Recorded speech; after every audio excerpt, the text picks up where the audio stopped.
a queen of mystery, and a queen of magic, queen of love, queen of jealousy, queen of revenge. Nefertiti is the most important queen in Egypt. In terms of its skeletal morphology, it's fairly gracile, and I think without any doubt it's female. Beneath the most famous face in ancient Egypt, scientists just found a second face. It is older, it is asymmetrical, and it is the face the people in power did not want history to see. The face under the face. The bust of Queen Nefertiti has stood behind glass in the Neues Museum in Berlin for over a century. Her serene expression, her flawless symmetry, the painted eye that seems to look right through you. In 1912, a German archaeological team pulled her out of the dust to Tel El Amarna. Flinders Petrie was already there. He stopped, I think, at the end of the 19th century working in Tel El Amarna, and for him, he was through. He had the idea, it is done, and there's nothing to find anymore. Inside the workshop of a sculptor named Thutmose.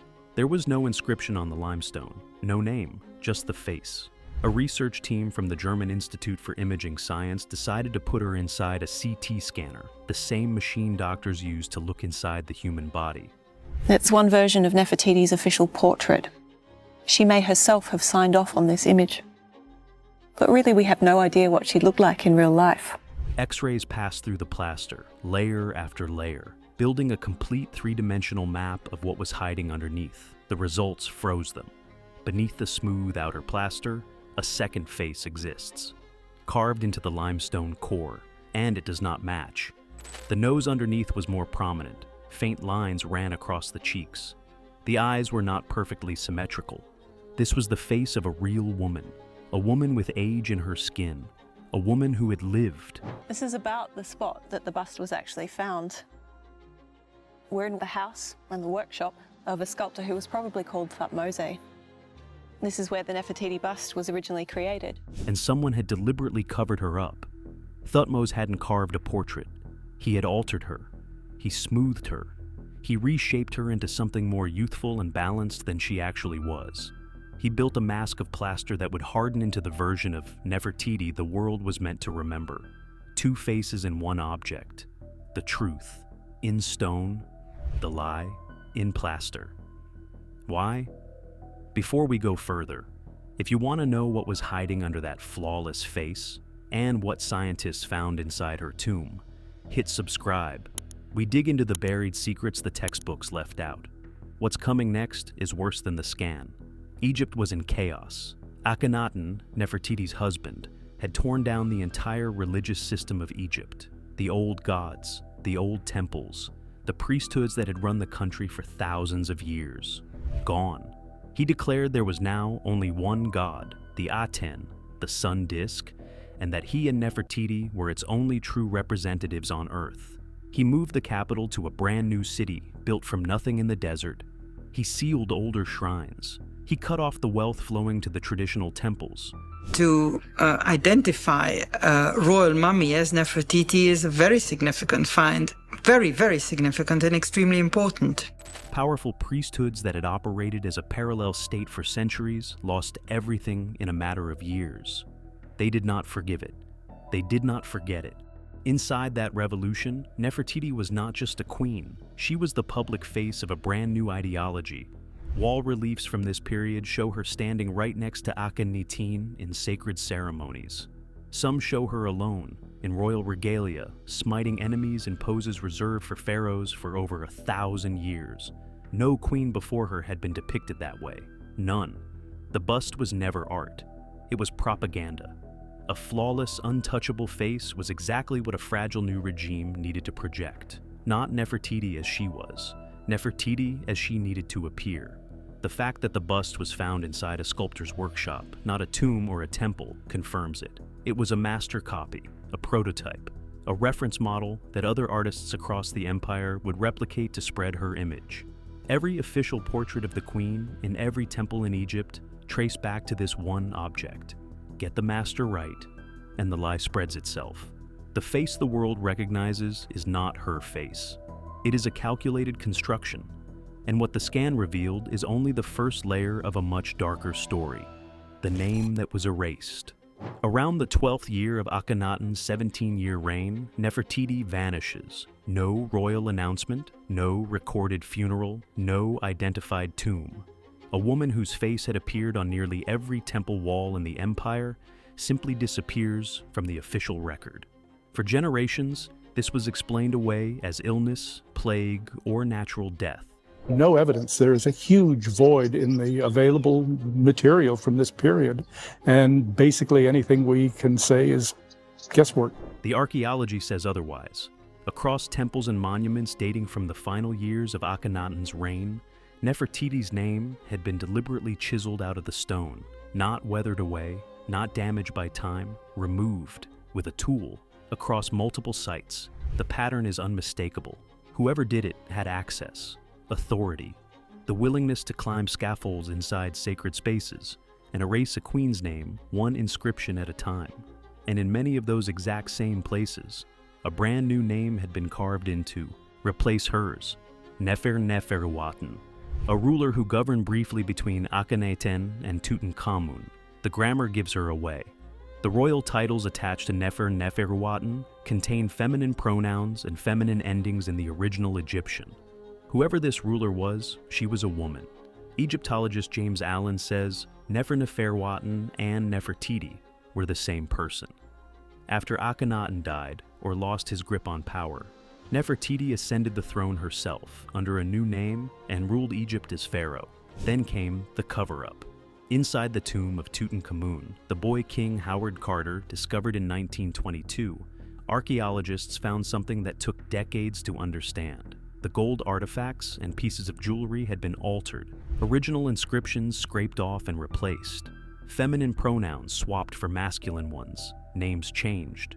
These weren't accidental scratches. They were deliberate, careful, hurried modifications made with hand tools.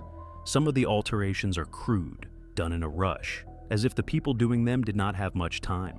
These treasures were originally made for a female ruler, almost certainly Nefertiti in her role as Nefertiti, then quickly repurposed for Tutankhamun when he suddenly needed a royal burial. The funerary mask itself, the most iconic gold object in the entire collection, has features that several Egyptologists believe were originally carved for a woman. Her memory was not just erased, it was stolen, reassigned, worn by a teenage boy in a tomb that was never meant for him. When you look back at the nameless bust in Berlin, the only royal portrait in all of ancient Egypt without a single inscription, the question changes. It is no longer why her name is missing. It is who removed it, and what were they so desperate to hide?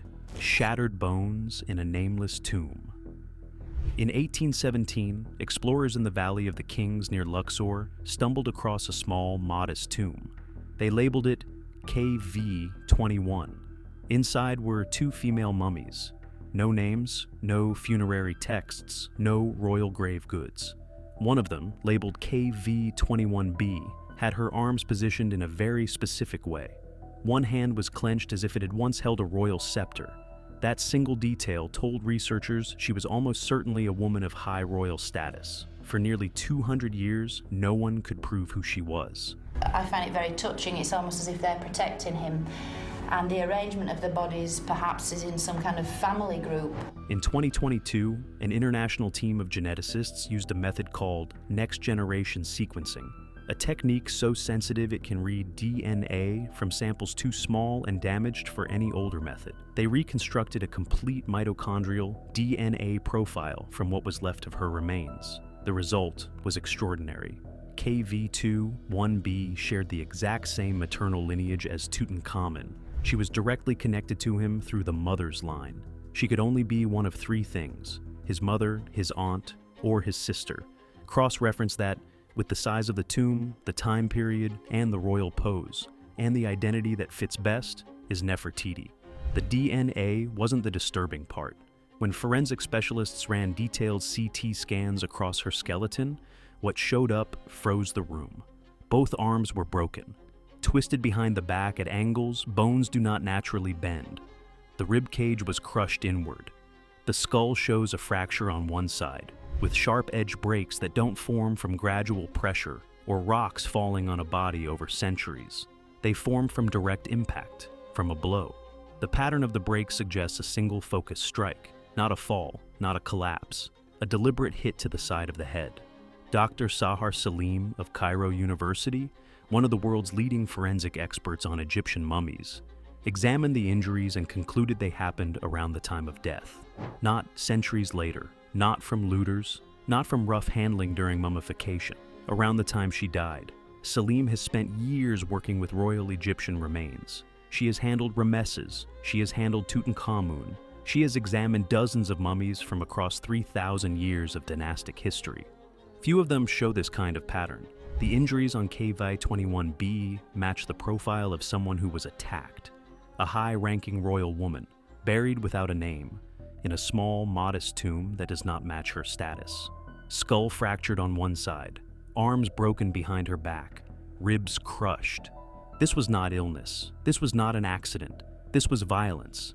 And the people who killed her, if KV-21b is who the evidence says she is, made one critical mistake. They did not bury her deeply enough. They did not destroy her completely enough.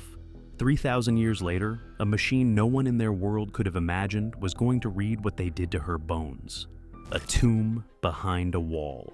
In 2015, British Egyptologist Nicholas Reeves dropped a theory that sent shockwaves through the field.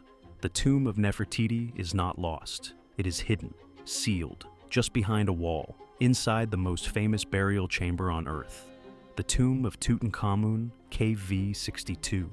Reeves had been studying ultra-high-resolution scans of the burial chamber walls produced in 2014 by the company Factum Arte. He spotted faint linear patterns, subtle outlines, shapes that did not match the natural grain of the limestone. They looked exactly like sealed doorways that had been plastered over and painted to disappear. The painted scenes covering the walls of KV-62 are some of the most photographed artwork in the world. Millions of eyes have looked at them. No one had ever seen what Reeves saw underneath. His argument was supported by a list of strange anomalies.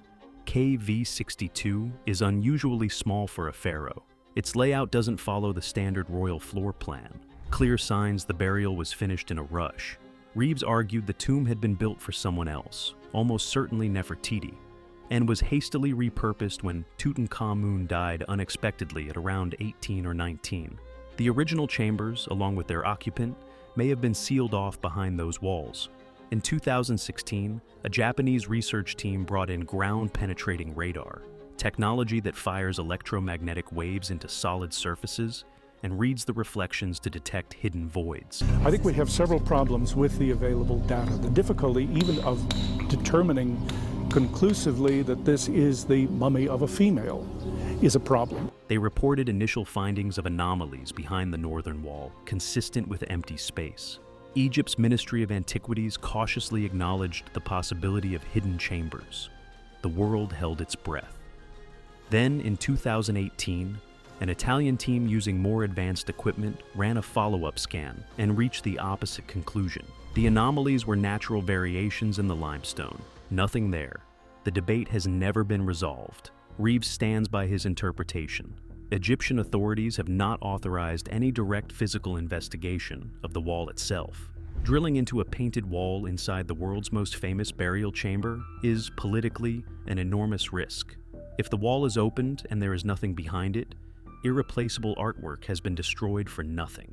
If the wall is opened and Nefertiti is found behind it, control of the discovery shifts in ways no government wants to predict. So, the wall stays, sealed, painted, watched by millions, which leaves the most haunting question in modern Egyptology completely open. Is Nefertiti resting just a few meters from Tutankhamun's golden treasures, separated only by a thin painted barrier from the millions of tourists who walk past her every year, the daughters and the dying bloodline? If the people who came after Nefertiti wanted to truly erase her, removing her name and concealing her body would not have been enough. Her bloodline had to disappear too. She had 6 daughters. They appeared everywhere on the temple walls of early Amarna, holding hands, presenting offerings, playing at the feet of their mother. Then, after year 12 of the reign, they begin disappearing from the record one by one. 4 of them leave almost no trace, no confirmed tombs, no identified mummies, no death records. The 2 who do leave a trail die in ways that make the silence around the others harder to explain. Meketaten, the second daughter, dies around year 14 of the reign. A wall scene in the royal tomb at Amarna shows her grieving parents standing over her body. It is one of the most emotionally devastating images that survives from the entire ancient world. The scene contains a strange detail. A nurse stands nearby, holding a newborn child. The infant has no inscription explaining its presence. Some Egyptologists read the scene as Meketaten dying in childbirth, possibly from a close family union, a documented practice within the Egyptian royal line. Ankhesenaten, the third daughter, has the most documented story. After the Amarna regime collapsed, she reappears under a new name, Ankhesenamun, and becomes the wife of Tutankhamun, her own half-brother. This was not a love story. It was a political maneuver to legitimize the next pharaoh through her bloodline. After Tutankhamun died young, she did something unprecedented. She wrote a desperate letter to the king of the Hittites, the powerful kingdom in what is now Turkey, begging him to send her one of his sons to marry. She refused to marry one of her own servants. It was the act of a queen who had run out of options. The Hittite prince was sent. He was murdered before he could reach her. Ankhesenamun vanishes from the record completely. No tomb, no mummy, nothing. When Horemheb, the general who eventually took the throne after Tutankhamun, launched his campaign to wipe the entire Amarna period off the historical record, he didn't stop at chiseling names off temple walls. He targeted everyone who could carry that legacy forward. Tombs were unmade, statues were defaced, royal cartouches were chiseled out and replaced with the names of earlier pharaohs. The goal was total. Without descendants, the Amarna line ceased to exist. Officially, Akhenaten and Nefertiti had never reigned. Officially, the 17 years of religious revolution had never happened. The state simply edited it out. A studio model used so the sculptor can reproduce faithful copies of the officially sanctioned image of Nefertiti that had been approved by Akhenaten and probably Nefertiti herself. There is one more layer, and this one was written by nature itself. A 2010 study published in the medical journal JAMA performed genetic analysis on several mummies from the Tutankhamun family group and identified clear evidence of multiple generations of close kin marriage. Tutankhamun is the textbook case. CT scans of his mummy revealed deformed feet, multiple chronic conditions, and a fragile skeletal structure. He needed walking sticks to move. Several were found inside his tomb, not as ceremonial objects, but as the practical aids of a sickly young king. He died at around 18 or 19, probably from complications of his accumulated conditions. Tissue analysis from Amarna period mummies has also detected unusually high levels of mercury, arsenic, and lead dust, metals linked to the mineral pigments used in the radiant sun temples and palaces of Akhenaten's new capital. The dynasty was dying from the inside before anyone laid a hand on it. The face that survived by accident. So go back to the bust in the Neues Museum. Look at her again. The outer face, perfect and youthful and serene, is the version power wanted you to see. The inner face beneath the plaster, asymmetrical and lined with quiet age, is closer to the truth. But even that is still just stone. The real woman may be lying inside KV-21, arms broken behind her back, skull fractured, buried without a name, in a tomb that is an insult to her status. The people who erased her name, repurposed her objects, hid her body, and eliminated her daughters succeeded at almost everything. Her name vanished from Egyptian records for over 3,000 years. Her tomb has never been confirmed. Her daughters left almost nothing behind. There was one thing they failed to erase, because they didn't know it existed. The bust was left behind in a sculptor's workshop. No one carried it away. No one removed her name from it because it never had one. No one destroyed it because no one knew it was there. It sat under sand for over 3,000 years before re-emerging in 1912 to become one of the most recognized faces in human history. The sculpture survived precisely because it was anonymous. If it had carried her name, the same campaign that erased her would almost certainly have found it and destroyed it. The forced silence meant to bury her ended up preserving her instead. She is still there now, behind glass in Berlin, nameless, lit from above. The painted eye locked on a room full of strangers who have no idea what's underneath. They photograph her, they post her, they walk away.